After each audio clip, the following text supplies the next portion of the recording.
Okay, so we are just leaving D.C. Washington, D.C. Arlington, Virginia. D.C. was like 2 blocks away, correct? Yeah, it was, and we could have walked, and we didn't.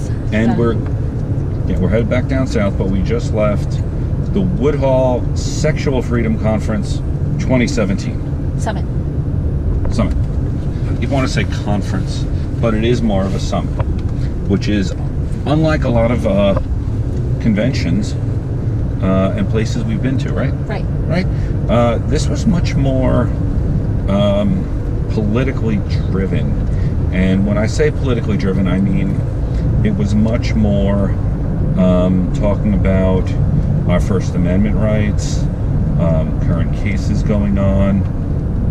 So actually quite political. They had lawyers there. They had sex educators there. They had a lot of mental health professionals talking about the relationship between sex and what? Depression, disability. Yeah, definitely disability. Foster youth, LGBTQ plus. Sex education. Transgender rights. It was very interesting. The hotel lobby had gender neutral bathrooms, which had unicorns on them. So we went ahead and chose whichever one we wanted to. And I didn't have any run-ins, did you? No. I mean, I did actually. I don't know why the bathroom I went into, every time I went in there, it was only guys. Probably because it had stalls. Probably. But anyway, it didn't bother me in the least. It was actually pretty cool. So, let's just go over some of the stuff. We were there on, what was it, Thursday? We got there Thursday, yes.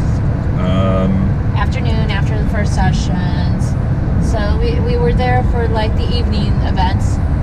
Yes, but we did go to one by Dangerous Lily, right? And Dangerous Lily talked a lot about protecting yourself as having either a website or a cam or a movie, or even if you just do sex education or anything like that, make sure you email your terms and conditions. So toy reviewer was one of the things she did.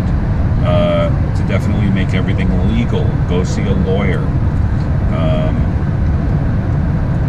Get as detailed as you can possible with your even toy reviewers. How long does the ad go up? What's the turnaround? Is it going to be 3 weeks until you get to masturbate with this toy and review it? Or is it something that's going to take you 2 months? Also, no returns. Once you send the product, they receive it, there is no returns. Yeah, you don't have to send it back. So if they do send you a $300 device at the end of using it, they really don't have any right to ask for it back. Like, it's not like they send you a car and said, drive it for a month, and when you're done, give us a review. Let's be honest, someone wants your used car, no one wants your used sex toys. It's a little weird. Could be a fetish. And learn something new.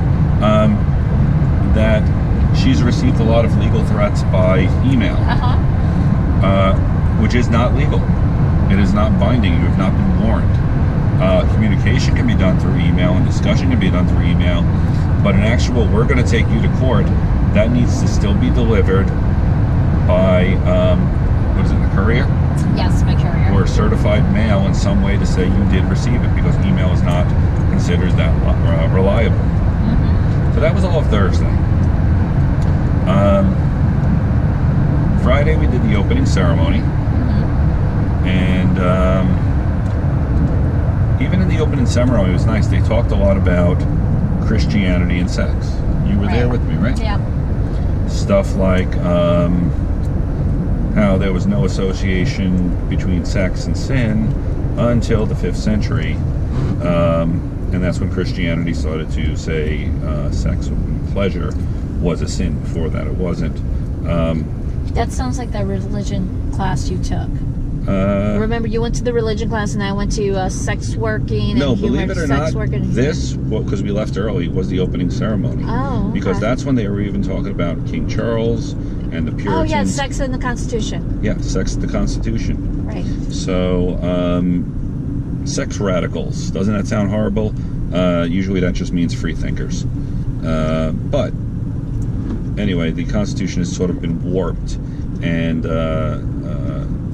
twisted to say that it was meant to be for the people of God, and it wasn't. It was meant to be everyone, regardless of whether you believe in God or not, and what your interpretation is. So that was the opening ceremony, but then I did attend the Diffusing the Power of Toxic Religion. Met a Reverend Beverly Dale. Awesome. Got to go ahead and check out thescarletchurch.com. But even she was saying little facts. Pope Adrian was the last married pope. I never knew popes were married, and that was 872 BC. AD. And then there's something called the Vulgate, which was the first composed Latin Bible, which is where we get a lot of our stuff. But anyway, that was the sex one. I did go ahead and I need to email her to get those slides. While I was doing that, what were you doing, baby? Sex work, human trafficking. You were doing a lot of work on human trafficking. I do recall that. Yes. And what kind of highlights did you get out of that?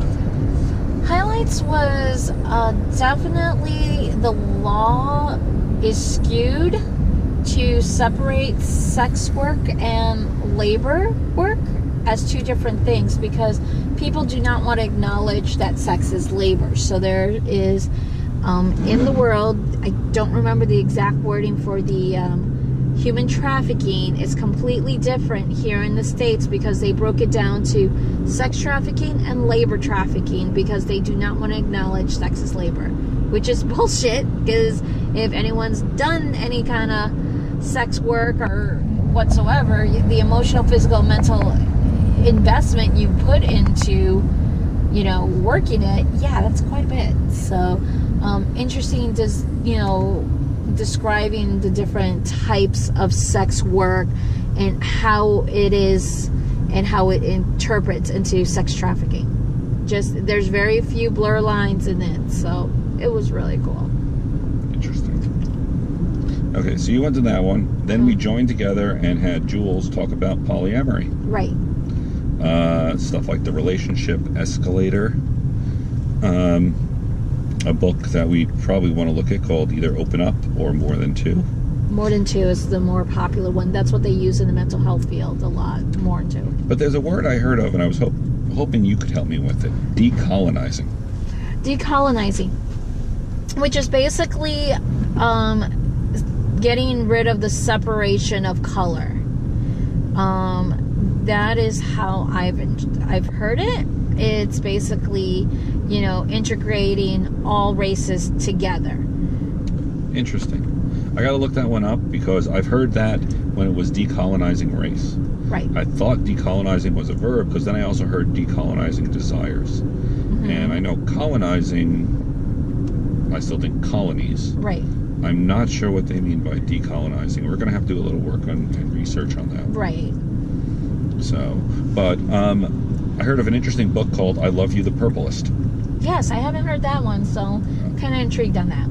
Yes, but we actually went over interesting stuff like, are you poly, or is this person just your temporary sex toy? Which is a possibility. And then came up with the most interesting one that I just never thought about, poly and seniors. Yeah. What happens being poly over 65? Meaning you're retired, basically you're living as a group. Doesn't mean sex can't happen, but... Well, I would just thought that's the Villages. Yes, the Villages is a retirement city. It is a size of a city. But we had one more thing to do on this is on Friday. And that was, we saw Safer Sex in the Digital Age, which was sponsored by Chatterbait. And it was going into the changeover between professional porn, and now things are going a lot more towards cam. And the cam models are becoming just as popular, if not more popular, than porn models. So we got to talk with Ramona Flower and Kelly Pierce, and they were pretty interesting. They were both models on Chatterbait, but they were saying even in doing the cam, only about 20% of it is sexual. Right. That the rest of it is what I hear from other people in the sex work fields, that it's being a therapist and being a coach and being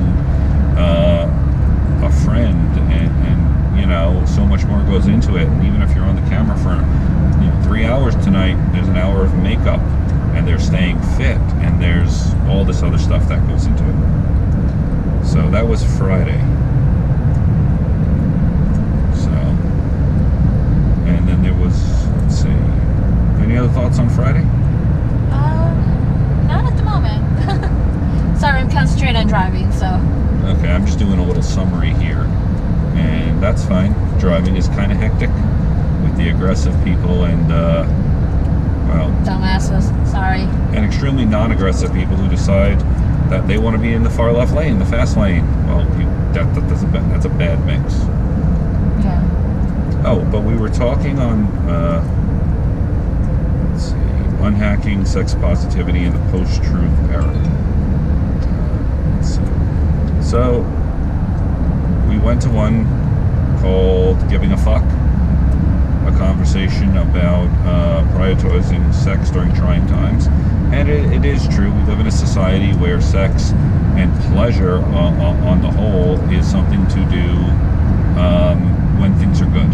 Mm-hmm. It's sort of like in a relationship, you have sex when things are good. Well, that really doesn't make sense, because if sex is what is your release, it releases stress. We know this for a fact. If you're going to say, I'm going to cut off one of your major coping mechanisms for sex until the stress goes away, well, the sex isn't going away. I mean, the stress isn't going away. It's kind of just messy. And that was, like I said, put on by Joelle and Indra. And we got to talk a lot about stuff like what kills libido, how sex ed kind of comes into this, and anyway, a bunch of great stuff we'll probably talk about later on that. Yep. And then we had Saturday, we ended it with a legal panel. Yay! And those guys were awesome. They are in Central Florida, 2 of them, right? The lawyers are, not the, no, what do you call it? Not free speech Eric. bully. Eric. He's German. Oh my God, I loved when this German side kept coming out. Oh yeah, it was kind of sexy, the accent. But it was interesting because although the CDC does not consider porn a public health crisis, the RNC, right-wingers, have classified porn as a public health crisis. Well, when the doctors say, no, this doesn't affect your health, and the psychiatrists say, no, this is normal, and the people say, we don't want it to be normal. We don't like it. That kind of sucks. So we were talking about that and how they're manipulating Sex Traffic Act and Human Trafficking Act to try to grab porn into there. And it's opening the door, and sometimes it's even being pushed to find a porn star who perhaps did a scene she wasn't quite so comfortable in, or perhaps she didn't get paid, or he didn't get paid what he thought he should, to turn around and go, well, they coaxed me into it, therefore it's sex trafficking, and then they're under federal prosecution. There's also some weird stuff going on. We mentioned Miami Velvet, in which basically The graphic designer made an ad, purchased photos from sites like Getty Images or what's the other one? Stock Photos, to get the licensing for that. So they paid, all the required things to purchase the photo images to use in their ad. Apparently, the model who was in the photo got upset and said that she did not consent for her image to be used in a swinger club because it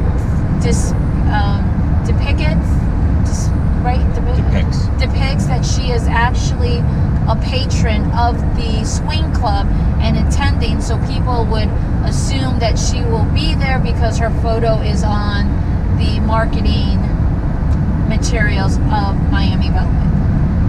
Now, I'm going to go ahead and take the non-legal point of view of this, that last time I went to Vegas, there was a big sign across one of, I think it was Treasure Island Hotel, because there is a Beatles-based, what's the circus called? Cirque du Soleil. Cirque du Soleil, and that would be being performed. Now, two of them, obviously 2 of the 4 Beatles are dead. So I'm not going to bitch and moan that they didn't raise John Lennon from the grave to perform this circus act with them. So I don't see why in any way this makes any difference. No, it was actually the model. Right, the model did it. Yeah. So, yes. So that's a bad example right there. I think it kind of turns it around in a different way. If someone's up there being advertised, it doesn't mean they're going to show up.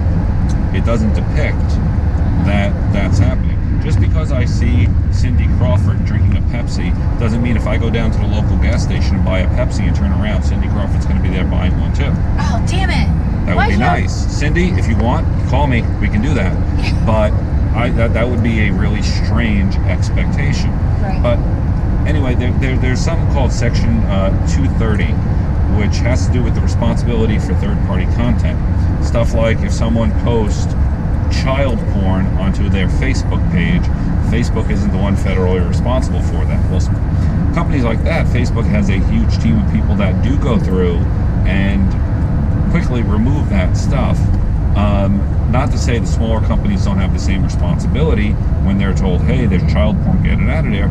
They do, but the point is, they're trying to work it that, well, Facebook's trying to do it and they have this whole team. Why don't you have a whole team? And the reason is the entire website is run by one person, or maybe 2. So there is no whole team for these little companies that are constantly going to monitor the content. It's impossible. So it puts it in a very weird situation. They even touched on Airbnb, where someone got an Airbnb and shot a porn. And it violated the Airbnb agreement. And there were some problems with that because obviously if you're filming and you're renting a location, well, it needs to be private property and those people need to be able to give you consent to film there, the owners of the property. Plus you need permits and licensing to do the filming. Now there is a website, I don't know the name of it, that they're working on, where if you do want to film a movie, you can go ahead and go on there, and these are people who are aware that you're renting their place for the purpose of a